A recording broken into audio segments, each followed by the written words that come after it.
Bonjour chers amis, bonjour. Je suis Germain Sewé. Je voudrais dire bienvenue à nos amis, à nos frères et sœurs, les soldats, les 46 soldats et les 3 autres soldats. Bienvenue au pays. En tout cas, nous sommes contents de votre retour au pays. Cela a été une angoisse assez intense, mais vous êtes entrés, c'est une très bonne chose. Une très bonne chose pour la Côte d'Ivoire, une très bonne chose, je comprends, pour vos familles. Une très bonne chose pour les relations entre la Côte d'Ivoire et le Mali. En tout cas, bienvenue au pays. Et par rapport à votre venue, je voudrais remercier le chef de l'État malien, le colonel Assimi Koïta, qui donc a permis cette venue. Mais là, les remerciements, c'est surtout le fait que vous soyez venu avec une très bonne mine. On voit que vous avez une très bonne mine, vous n'êtes pas amaigri, vous ne donnez pas les signes de quelqu'un, des gens qui ont été maltraités, qui ont été physiquement malmenés, mais des gens qui ont une bonne mine, comme qui ont reçu un bon traitement, malgré nos angoisses ici. Quand on a un parent qui est en prison et qu'on n'a pas d'informations, ben on s'imagine tout. Donc, c'est sa présence ou bien sa photo qui montre un peu, en tout cas, l'image de ce qu'il a vécu. Donc, vous êtes venu avec une très bonne image, une très bonne mine. Alors, cela était aussi, je veux dire, à l'honneur du président Assimi Koïta. Parce que si pendant le séjour de nos hommes au Mali, si quelque chose leur était arrivé, cela incombait de sa responsabilité, parce que c'est sous son toit que quelque chose de malheureux leur serait arrivé. Donc, il a intérêt à veiller sur votre santé, à veiller sur votre sécurité. Alors, je le dis maintenant pour toute l'opinion.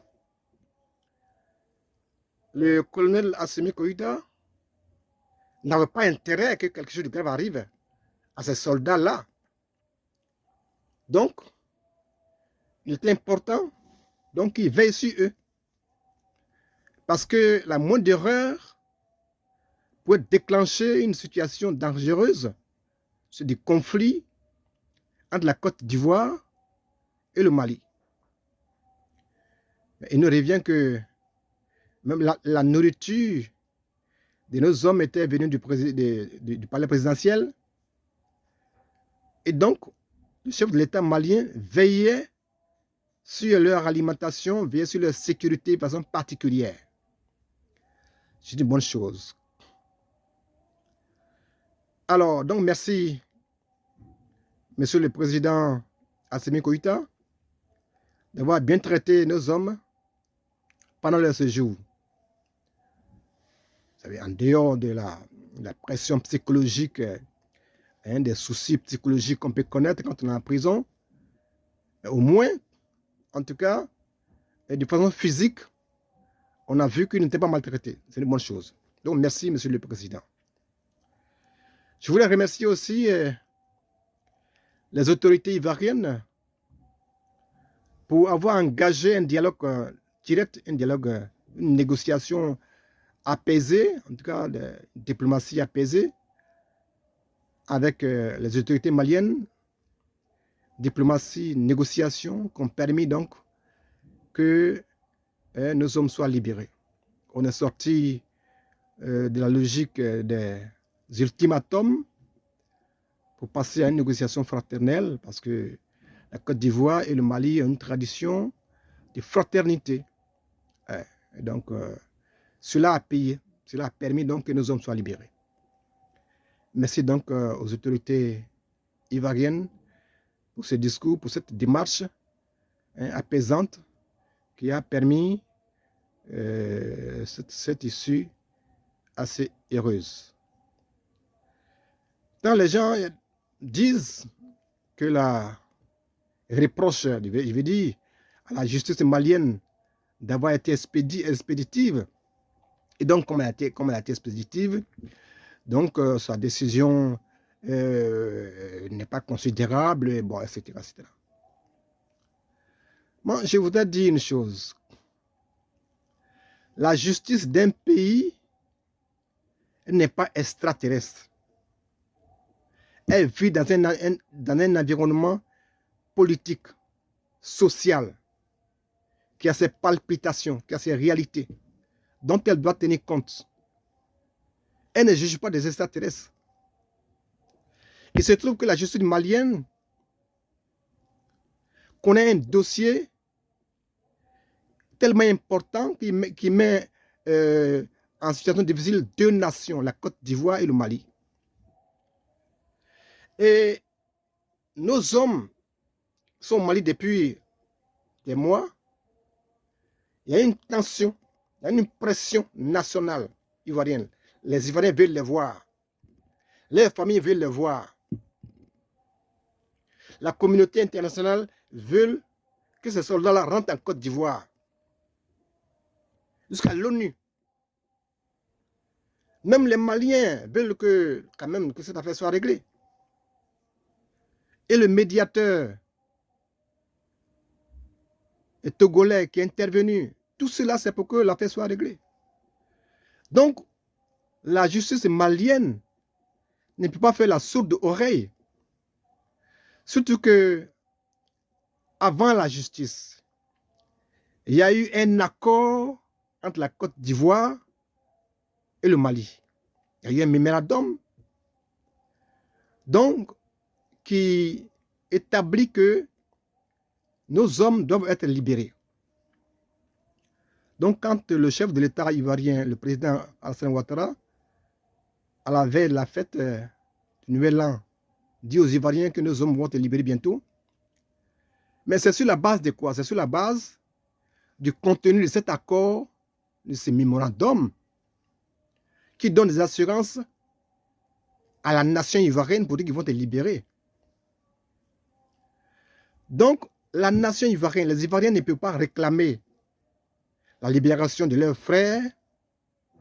La communauté internationale ne peut pas réclamer la libération de nos hommes. Et puis la justice malienne va faire autre chose. Et donc la justice malienne a tenu compte du mémorandum, a tenu compte de l'accord qui est entre les deux pays pour envoyer l'affaire rapidement, pour régler l'affaire rapidement. Donc la justice malienne n'a fait qu'accompagner le processus de réconciliation, le processus de règlement du problème.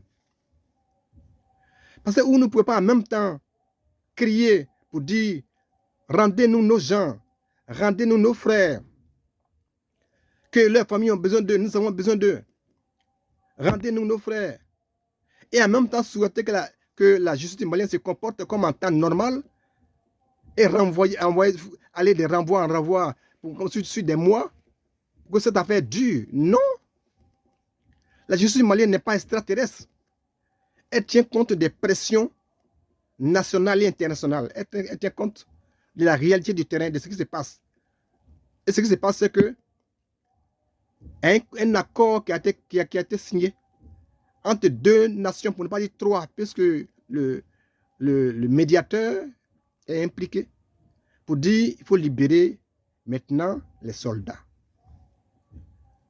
Donc, la justice malienne n'a fait qu'accompagner l'accord entre ces deux pays-là pour que les 46 hommes soient libérés et que l'atmosphère soit devenue plus saine entre la Côte d'Ivoire et le Mali.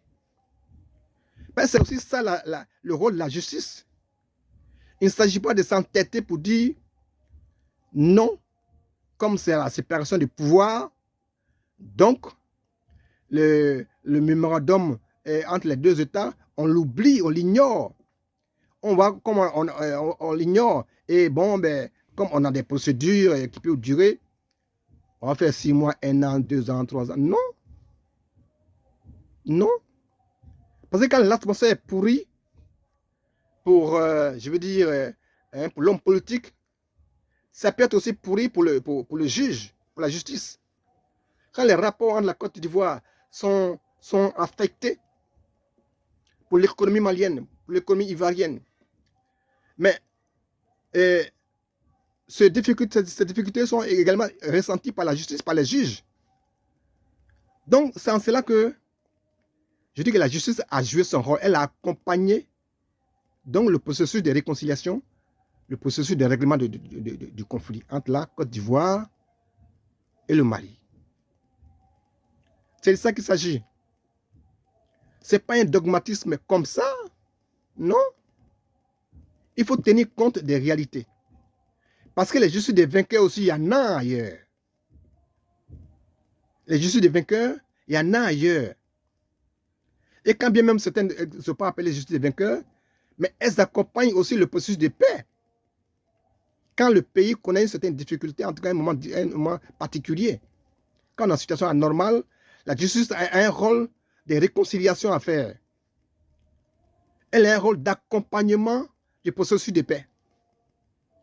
C'est ce que la justice, ce qui me semble, que la justice malienne a fait sans se renier, puisque elle a condamné quand même les soldats à 20 ans de réclusion criminelle et pour 3 femmes à peine de mort.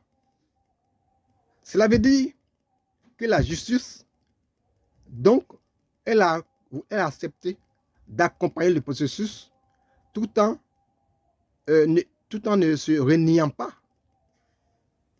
Si elle était vraiment convaincue que ces chefs d'accusation-là, en tout cas, valaient la peine. Donc, voilà ce que je voulais dire par rapport à ça. Maintenant, je vais dire une chose. Quand 2 nations ont des difficultés, et puis il y a les négociations, les gens s'en vont, ils se parlent. Il y a la négociation, il y a la diplomatie. Ça veut dire qu'il y a des choses que le commun des mortels, le citoyen lambda ne peut pas savoir. Il y a des concessions faites, on se parle en frère. Je suis un père de famille. Ma famille est en conflit avec une autre famille. Mais quand on se rencontre en secret, il y a des choses qu'il peut faire. Je peux me mettre à genoux pour demander pardon, mon frère. Laisse cette affaire-là. Désormais, voilà comment on va se comporter. Voilà ce qu'on doit faire, voilà ce qu'on ne doit pas faire. Excuse-moi, laisse ça. Je peux me mettre à genoux. Mais quand je me mets à genoux là, tout le monde ne voit pas ça. C'est ça, le fond des négociations. Les mots que j'emploie, le comportement que j'ai pendant la négociation. Mais personne ne sait ça. Voilà. Et ben, mais une fois on se quitte là, c'est fini, on n'en parle pas. Mais mes enfants qui ne sont pas au courant de ce que j'ai fait hier, du moins dans les négociations, ben, et devant le public, et ils viennent se bandent les muscles pour dire oui, notre papa était tant, il était fort, Je ne dis pas que forcément c'est le cas, mais je veux dire, c'est ce qui peut arriver. Donc, il ne faut pas faire des déclarations qui gênent nos parents qui ont été dans les négociations secrètes. Nous ne savons pas ce qu'ils ont cédé. Nous ne savons pas ce qu'ils ont reçu. Personne ne sait véritablement ce que la Côte d'Ivoire a cédé. Personne ne sait ce que le Mali a cédé. Personne ne sait ce que chacun a reçu véritablement. Mais ce que nous savons que nous avons reçu, ce sont nos hommes qui ont été libérés. Et c'est une bonne chose. Mais je dis, dans les négociations, il y a ce qui est souterrain qu'on ne peut pas savoir, et puis il y a ce qui est apparent. Voilà. Parce qu'un chef de famille, pour ses enfants, pour la sécurité de sa famille, pour le bien de sa famille, peut, dans les secrets, s'humilier, accepter de s'humilier, pour que sa famille sorte grande dans l'affaire. Mais non, mais le fils qui n'est pas au courant de tout ça, qui vient sur la place publique pour se taper la poitrine, mais il peut gêner son père. Parce que ceux qui ont été de la négociation, ils savent ce que son père a fait. Ils savent quelle a été sa posture. Les génuflexions. Oui, les pardons, mon frère, laisse ça. Mais ça, le fils ne sait pas ça. Mais il met à mal son père. C'est ça les négociations. En dehors de ça, il est maintenant important de savoir qu'est-ce qui s'est passé. Nous hommes sont rentrés, c'est vrai, bon, on est content. Mais qu'est-ce qui s'est passé? J'ai entendu le PPACI demander une clarification, que le gouvernement puisse expliquer pour qu'on puisse bien comprendre ce qui s'est passé, etc., etc. Oui, mais c'est important, c'est très important. Parce que ce qui s'est passé, les accusations de déstabilisation, d'attaque, d'exportation de violence sur lesquelles le gouvernement malien communique, qui nous colle désormais la peau, mais c'est infamant. Infamant non seulement pour l'armée ivoirienne, mais pour toute la nation. Parce que le Mali a communiqué dessus depuis le départ jusqu'à la fin, en passant par la grande tribune de l'ONU. Donc, en imprimant cela dans la conscience internationale, comme quoi nous avons attaqué son pays. Les soldats ivoiriens ont voulu attaquer, ont voulu déstabiliser le régime malien. Mais c'est grave. C'est grave. Et donc, il est important de savoir qu'est-ce qui s'est passé. Le chef de l'État a dit à l'aéroport que vous n'avez rien à vous reprocher, bon, et que bon, mission accomplie, etc., etc. Mais non. Mais non. Et qu'il a parlé d'erreurs administratives, donc de quelque chose n'est pas aussi important, de banal. Non. Mais une erreur banale, administrative, qui a des conséquences explosives, on doit se demander qui l'a commise, cette erreur-là. Qui l'a commise et quelles sanctions on a prévues pour cette personne-là. Parce que dès l'instant où le Mali communique maintenant dans la conscience internationale que la Côte d'Ivoire exporte la violence contre lui. La Côte d'Ivoire veut le déstabiliser. Cela veut dire que chacun de nous pouvons nous sentir un peu frustrés de voir que on brandit notre pays comme un pays qui exporte maintenant la violence, alors que nous sommes foncièrement des hommes de paix. Nous sommes des hommes de conciliation. Mais c'est gênant. C'est un problème de savoir que notre pays maintenant est accusé à ce niveau-là. Vous voyez, l'Ivoirien n'aime pas palabre, comme on le dit. L'Ivoirien n'aime pas palabre à telle enseigne que lorsque il y a même lorsque ça chauffe, comme on le dit, malgré cela, souvent on trouve les Ivoiriens dans les boîtes de nuit, dans les maquis en train de boire, en train de manger, en train de danser. Parce qu'ils n'aiment pas palabre. L'Ivoirien n'aime pas palabre. Il aime la paix. Il faut qu'il ait la paix pour que lui, il puisse jouer, il puisse s'amuser, il puisse manger, il puisse danser.